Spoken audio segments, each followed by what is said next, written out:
really nice. And so instead I bought a surfboard to put on the wall. Of course, it's not on the wall yet, but I have the mounts on my dresser or my bookshelf. It just hasn't happened. So every day I come in with like a list of things I'm going to do, and I never do any of them. So okay, I think we're getting started. So okay, I'll shush. I'm gonna. Great seeing you guys.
Welcome to the sunrise, everyone. I'm glad you can be here, and it was an ominous night. We had a lot of trees down in the city, so I'm glad that you could be here. Had a few calls from a few of our members who had a few issues, but they're doing okay. They'll have to just clean up a little bit. So again, I appreciate you being here, and we're going to start off the meeting with John Henley with the prayer and the pledge.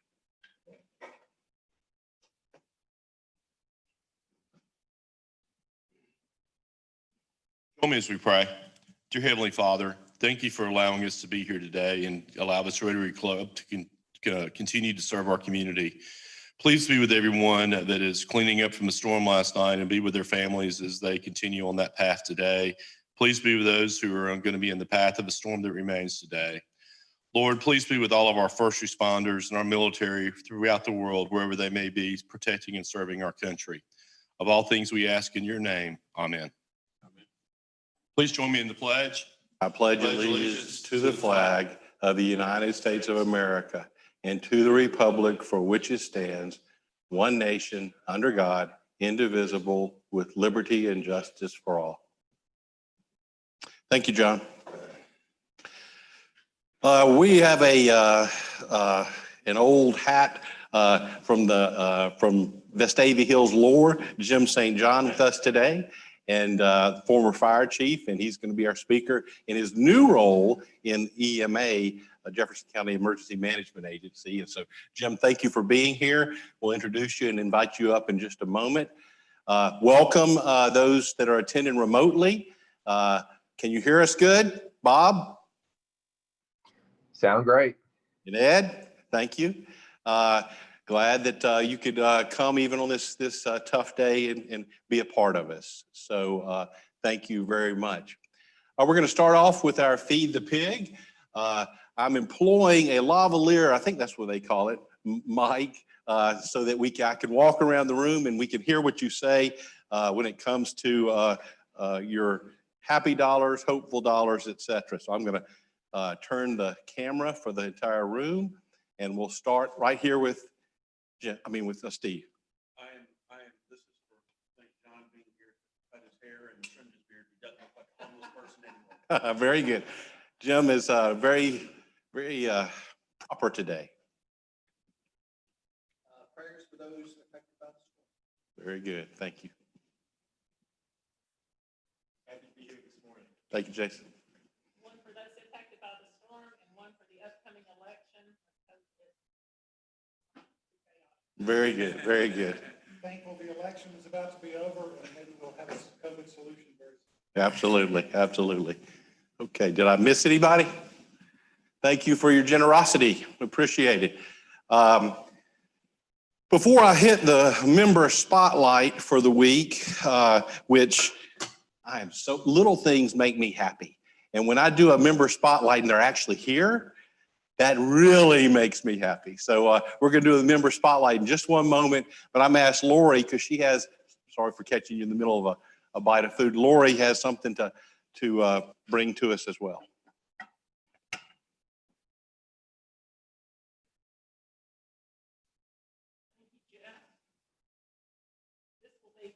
Very brief, but I wanted to let you know, you may remember that when our district governor, Lee Weinman, came and spoke to us at the first of the year, he mentioned that he would be, one of his goals was to have several PSAs throughout the year about Rotary, encouraging people to get involved with Rotary. And so the very first one is going to be filmed November the 6th, which is a week from tomorrow.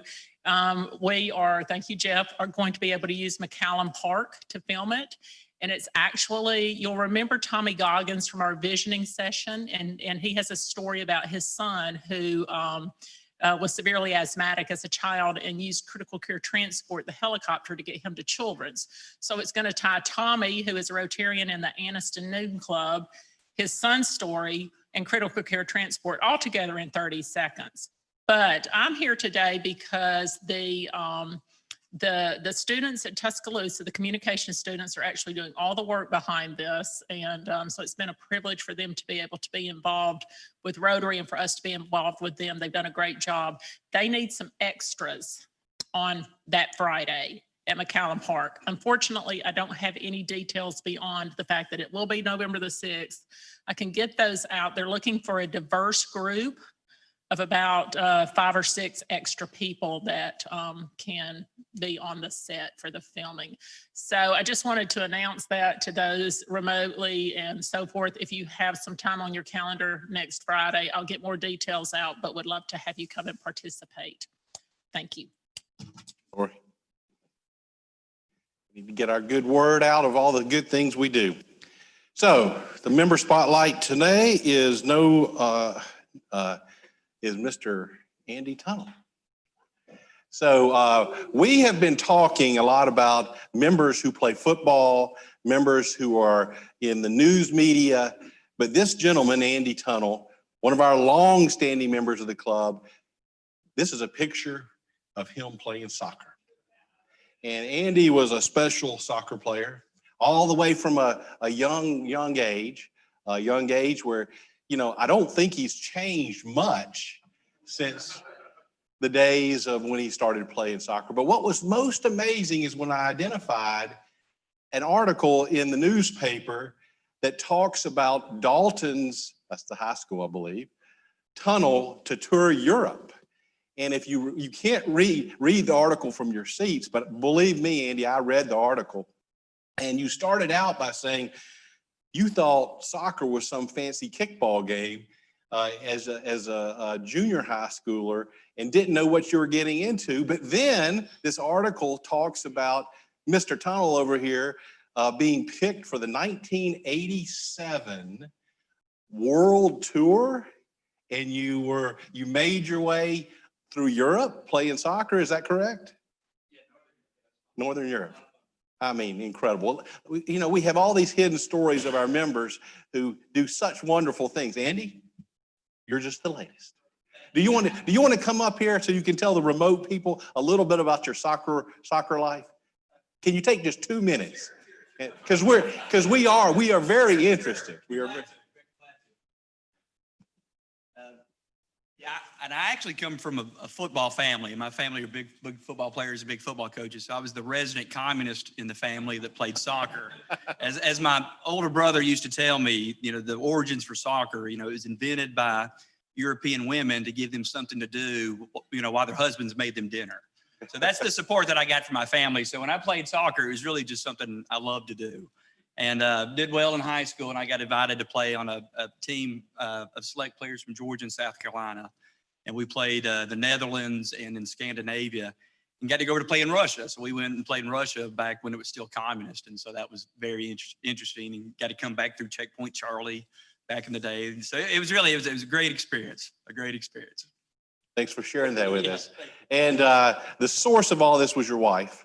So she was the first to call me back and say, I've got some stuff. And then she said, you know, he hurt his knee going into college, or otherwise we might see him as a professional soccer player. But anyway, just glad to be able to recognize your talents, Andy. John, thank you and your team this month for your assistance in these meetings. Troy, look forward to next month. Birthdays, we had a birthday this week with Ted. Greg, unfortunately, has a roof leak and is at home trying to plug his roof leak. He emailed at 4 o'clock this morning, and Bill has had a birthday earlier in the month. So again, glad to recognize that at this time. Important dates, please note. Our next meeting, November 5th, we're going to have a quarterly business meeting. We'll have breakfast. We'll have the meeting here, and we'll just talk about some of our grant activities, some of our mentoring programs, et cetera, first responders picnic, et cetera. November 12th, Steve Jones from Alabama State Parks will be with us. We'll have a board meeting by Zoom on the 19th. No meeting on Thanksgiving week. And then again, please note our club holiday party at the Vestavia Country Club on December the 10th. Note that on your calendar. We'll have a great time. And as I told you before, last year was a surprise that Alan was our entertainment. And now we're going to have entertainment with Alan and my son, who will be working together. Let me admit it. Come on here.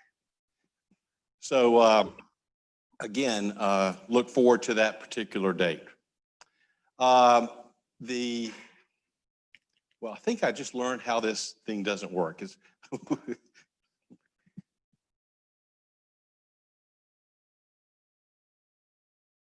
Well, there we go. I would like to remind everybody, Will has put a lot of effort into creating a YouTube page for our meetings. We're recording the meeting this morning. We recorded the past several meetings. If you miss a meeting and you want to see what happened and you want to get credit for attending that meeting, just go to YouTube and search Vestavia Hills Sunrise Rotary. That's, to me, the easiest way to get to it, and it lays out nicely. Will, thank you for all your efforts toward doing that. I know we've had, the last time I looked, we had 2 people watch a video. That's good. It's progress, and so it'll grow as we go along. So again, Will, thank you for that, and a note for you guys as well as those attending remotely. As I said before, I'm very proud to have our speaker here today, Jim St. John. Jim and I were colleagues before he decided to retire from the city of Vestavia Hills. I learned a lesson. I've been in city government for 33 years. And for some reason, every time a policeman and a fireman retire, they grow a beard. I don't understand what, I guess you have to break the rules because you couldn't break them before. And a lot of them carry that beard forward. And so this bearded man to my right here is the former longstanding fire chief for the city of Vestavia Hills. A fine man, a man who is also a Paul Harris Fellow, a former Rotarian. He preferred the lunchtime club for many years. And we're so glad to have you back, Jim. And so you can tell everybody about your relatively new role with the Emergency Management Agency. So welcome.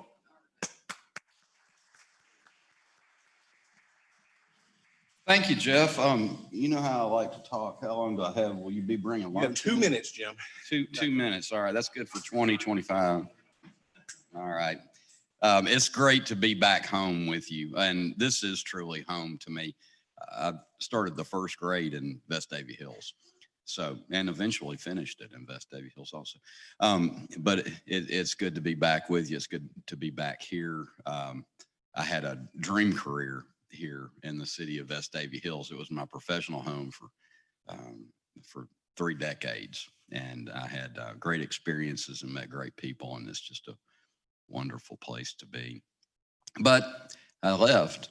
And there was a few reasons for that. One thing, I had been the fire chief for 9 years, and I had never done one job for 9 years before. And it got routine, and I didn't want to be stale. And another thing was the pension got to the point where it just was time to go and find something else to do and look out for my family that way. But where I wound up is another opportunity to serve. And in the fire department in West Davie Hills, there was a culture that was very similar to Rotary's culture, and it was service above self. And that's what kept me engaged in it for all that time. And I wasn't ready to stop doing that because this is still my community. And I've spent I spent my whole adult life in Jefferson County. And the opportunity to be at the EMA, who had worked with on a number of issues over the years, most notably the April 27th tornadoes in 2011. But they were always there. There was a form of support there that exists that I've become more aware of over the past 3 years and how that's delivered. And I'd like to tell you about the EMA today. When my uncle said, the Emergency Management Agency, what do they do? And I said, well, I don't know. I'm having to go back to school and get a doctorate to find out. And I'll let you know as soon as I'm finished. But it's a place that an organization that is geared towards bringing some resources into bear on issues before they happen and during their occurrence, and then afterwards to help the area recover, the county recover. And my first introduction to that was on April 28th, 2011, the recovery part in emergency management. There's really 4 phases. There's preparedness. We need to be prepared because threats are going to turn into hazards, and we need to be able to address those to keep the public safe and the community functioning. And then beyond preparedness, there's response. And that's where I spent 32 years, was in the response part. We're going to charge out in the big red trucks and we're going to go take care of something. But until April 28th, 2011, I hadn't ever really been involved that much in the recovery, which is another phase of emergency management. And I learned a lot about debris removal and restoration of services that we hadn't dealt with that much. I'd been here for 3 tornadoes that had come through West Davie Hills at that point, but nothing that compared to that. And then the 4th phase in emergency management is mitigation. And mitigation are actions that are geared towards reducing the threat or reducing the impact of hazards on the community. And so we spend a lot of time doing that too. And a good example of mitigation would be to purchase property insurance in case you have harm, and it'll mitigate your loss. And that's one way of doing it. There's other ways. Floodplain management. We don't want to build things in areas that are going to routinely flood.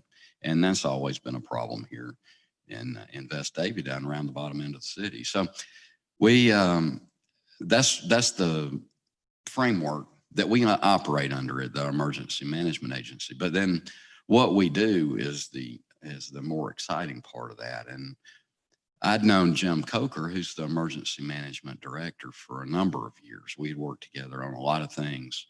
And Jim was a good colleague.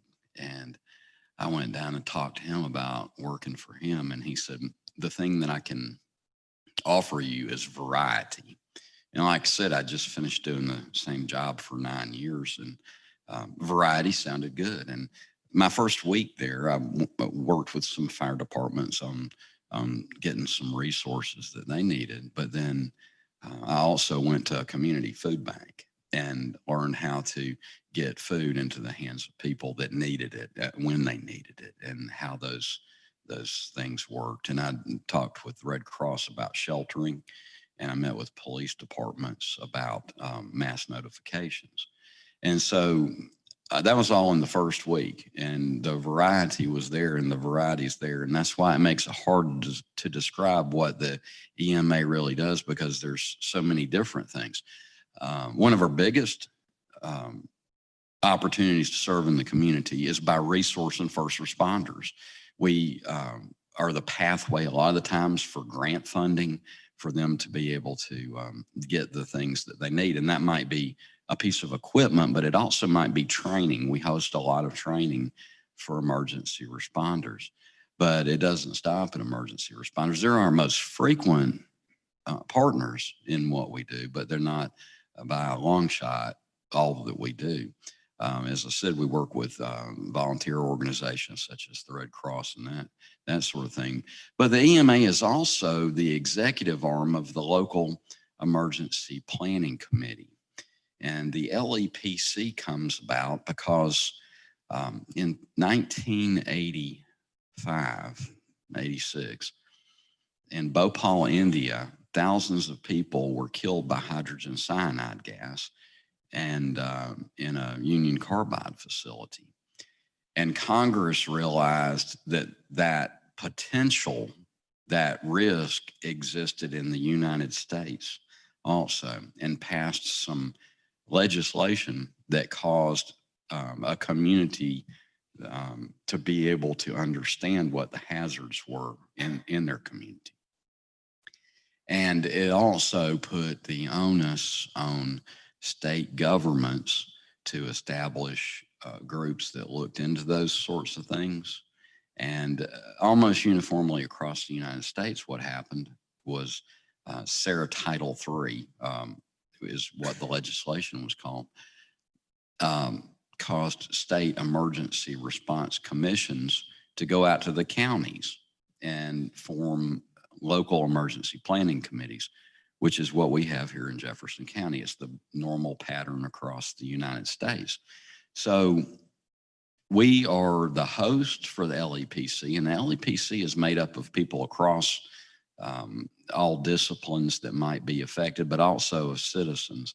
And I'd encourage you to look at our webpage and see what, how you could be aware of what the LEPC is doing and come to the meetings, because we need public input on that. But the LEPC in its executive role has the EMA to make sure that hazardous materials are cleaned up, that when there's a hazardous material spill, that it's remediated and it stops the harm to the environment and it stops the harm to the community, to the people and the property and the environment.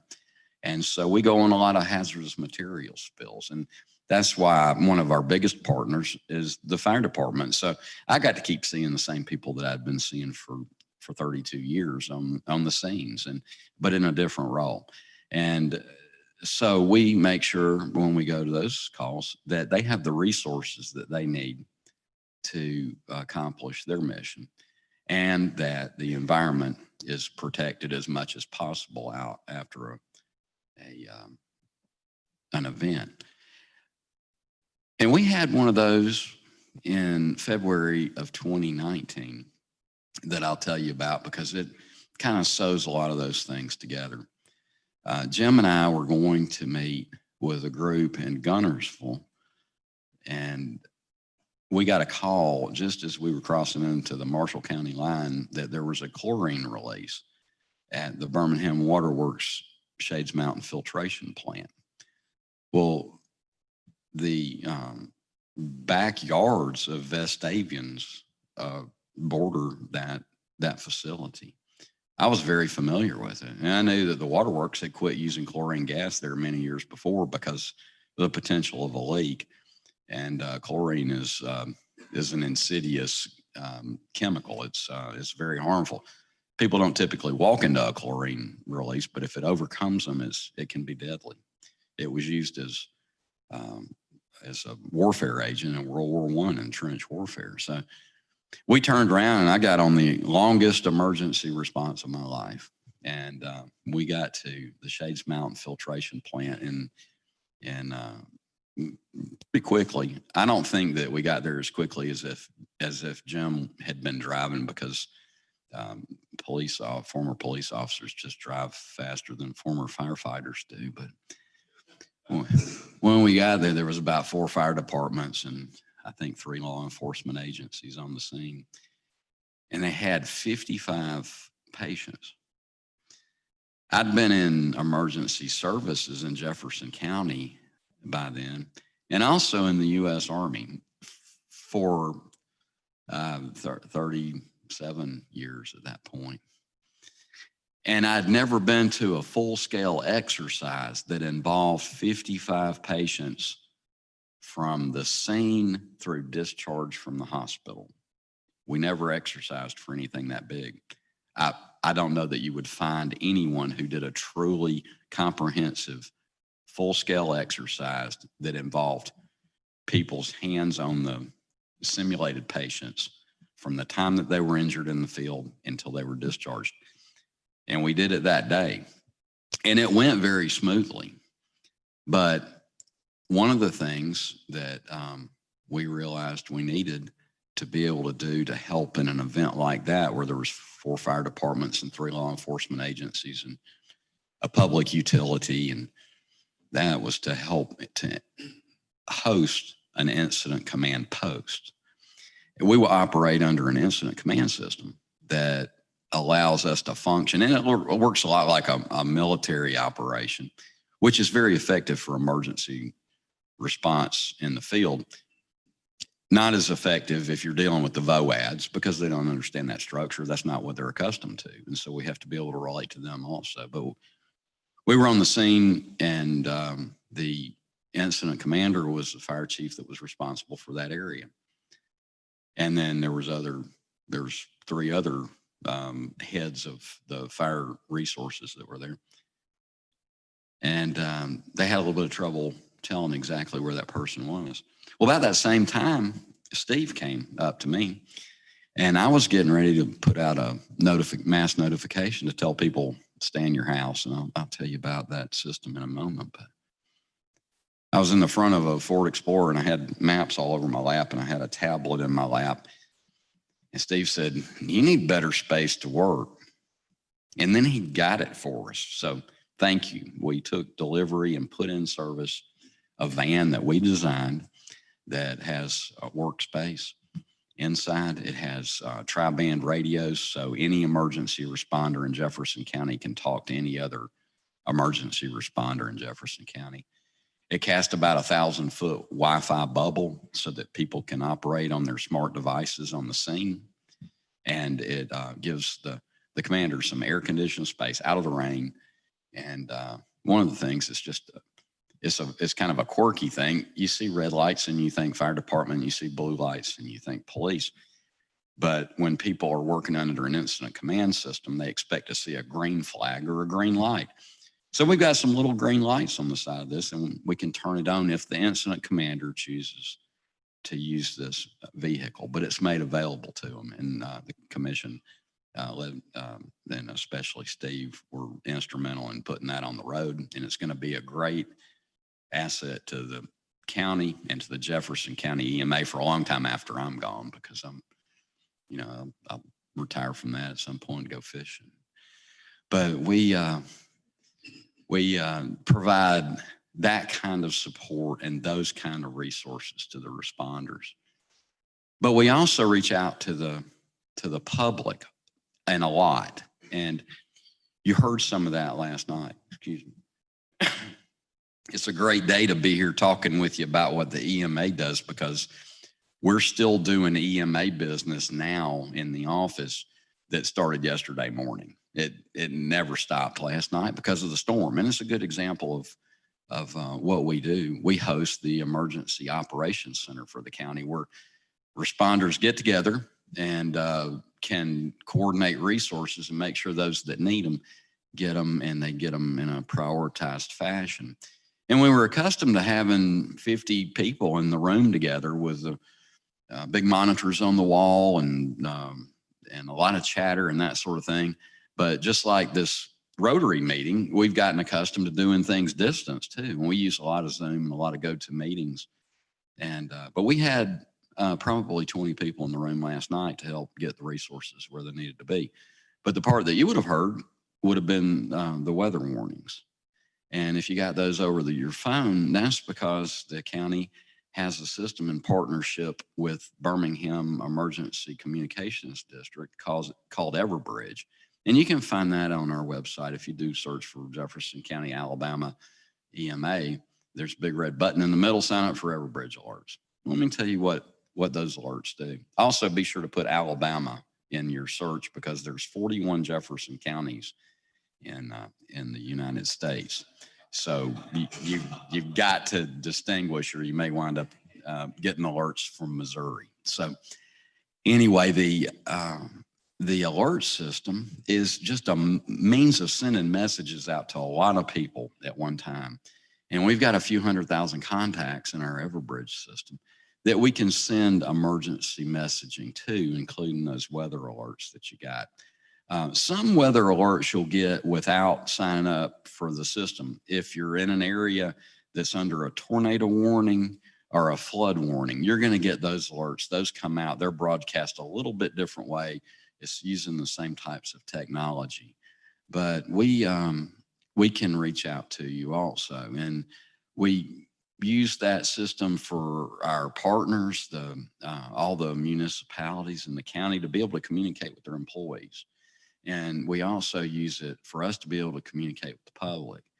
And it's rewarding to see that system in operation. All it does, like I said, we type out a message and we can send it, and it'll go out of emails and telephone calls and text and that sort of thing. I got a call from Jim one night. He said, how about calling the incident commander that was a sheriff's lieutenant on a missing person? And so I'd known the sheriff's lieutenant for years and years also. And I said, what's going on, David? He said, well, we've got a lady that's missing and her 2 children are with her. And they went to Walmart and she bought some inflatable rafts, and they got on a creek to go paddling, and they haven't been seen since. And they went 12 hours ago, and they should have gotten out of the water by now. And it was dark. They were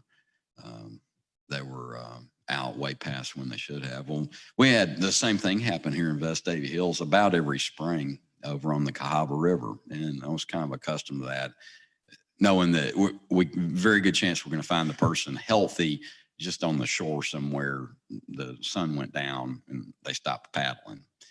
And, but there was a twist to this one because the lady was a victim of domestic violence, as were the children. And so there was a concern that they might have been harmed and that they weren't just missing.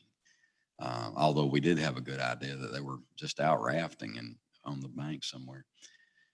So I said, well, send me what you need to go out and tell me how big of an area you want this message to go. And it chirps everybody's phones up. If you've ever been sitting in a restaurant and everybody's phones go off at the same time, they make a weird noise.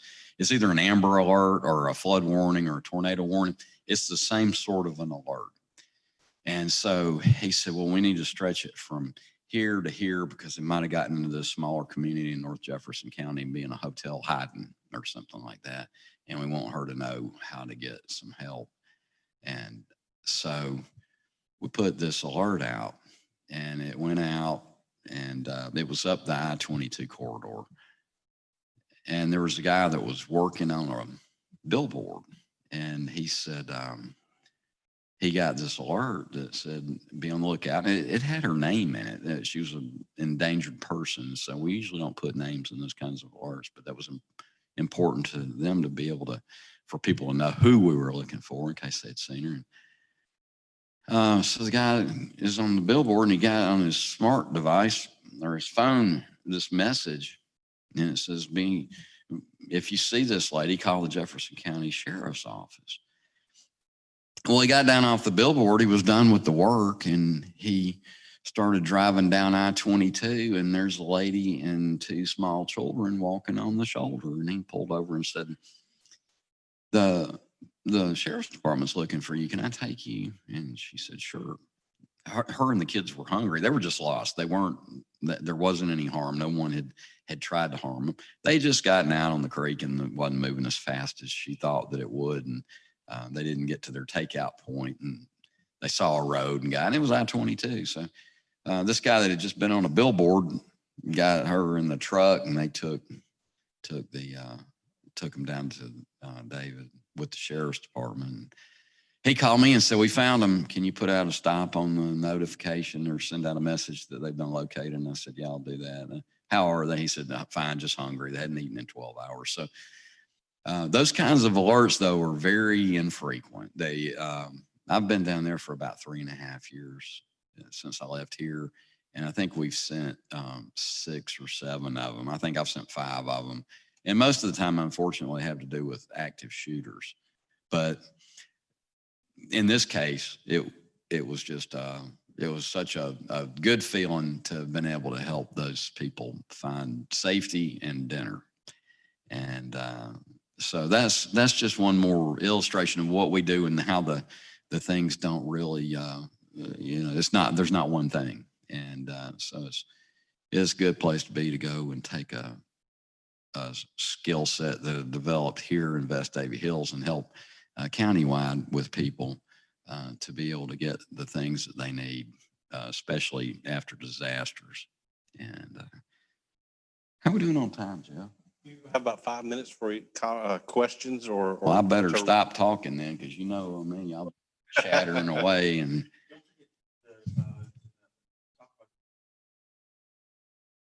I'm glad that you mentioned that. Thank you, Steve. As you can imagine, an emergency management agency would be busy during a global pandemic. And it slipped my mind. But very early on in the pandemic, Jim and I were talking. I said, we need a unified command. Unified command is a system where there's a couple of people that kind of call the shots or make the final decisions on how things are done. And it's a public health emergency. So Dr. Mark Wilson was obviously the other piece of that puzzle. And those two have worked closely. The EMA has hosted the unified command for the way that the disease has been responded to. Since it is a public health emergency, in a unified command, one or the other of the commanders can kind of take the lead on one part or the other. And obviously, with it being a disease, Dr. Wilson has taken the lead. But we've been activated. The EOC's been activated since March because of the coronavirus, and it's been long days. And there's some days that nothing else gets worked on, none of the preparedness phase of the emergency management that I was telling you about. But that's how that's being coordinated, and it's running out of our office down there. So thank you for asking that question. Throughout your career, is there one or two most eventful things that come to mind as far as you being proud of? And I'm talking about an emergency event or an emergency response. What stands out in your long career, both fire department and in EMA?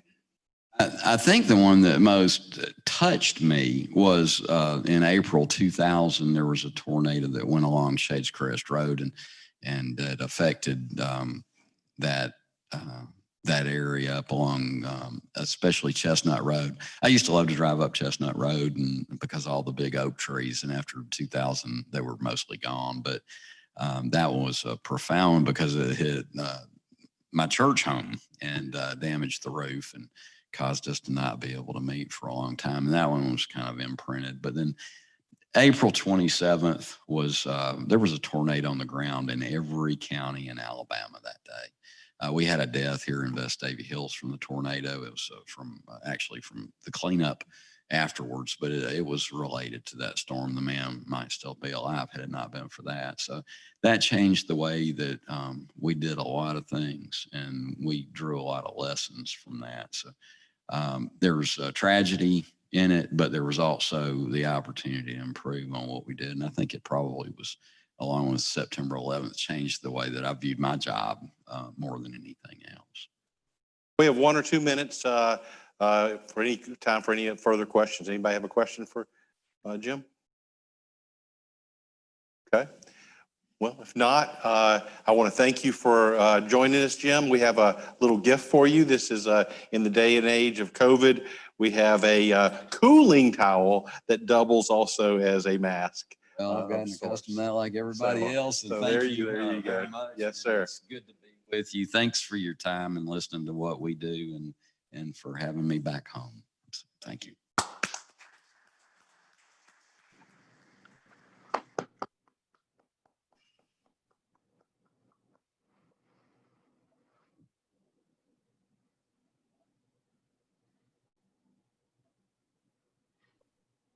Okay, again, we're pleased to have Jim with us today and look forward to being able to get together next meeting in a business meeting setting, and look forward to you all joining us at that time. Remote attendees, thank you very much for attending, making the time to be with us this morning. And if we could stand and ask John to lead us in the four-way test. Is it the truth? Is it fair to all concerned? Will it Love, good, will, better friendships, but the intentional to all concerned. to all concerned?